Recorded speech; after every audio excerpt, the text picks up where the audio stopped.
কামিজের front part, এখানে খুব সুন্দর করে এমব্রয়ডারি ওয়ার্ক থাকবে শিফনের উপর, অ্যান্ড অনেক সুন্দর করে সিকোয়েন্সের কাজও আছে, যেটা হলো লাইট একদম হালকা একটা সিকোয়েন্সের কাজ।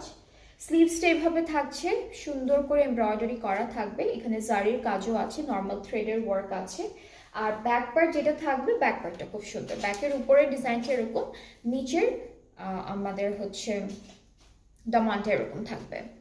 আর এখন হচ্ছে প্যানেলগুলো দেখাই, ফ্রন্ট আর ব্যাক পার্টের দামানটা হচ্ছে, দামানের প্যানেল এরকম থাকছে। এরপর এটা হলো আমাদের স্লিভ প্যান্টের এমব্রয়ডারি করা পার্টটা, আর এটা হলো স্লিভসের জন্য। সো আমরা এই ড্রেসটার সাথে নেটের একটা দুপাট্টা পাচ্ছি, এক একটা ড্রেসের দুপাট্টা এক এক রকম দিয়েছে ওরা। সো এটাও হচ্ছে নেটের মধ্যে থাকবে, অফ হোয়াইটের উপর একটা দুপাট্টা, এটা দুপাট্টার ডিজাইনটা, আঁচলটা ডিফারেন্ট আছে, দিস ইজ দ্য আঁচল পার্ট। সো এই ড্রেসটার প্রাইসটা হচ্ছে 5400 টাকা অনলি। যার যার ভালো লাগছে পেজে নক করে ফেলেন। আর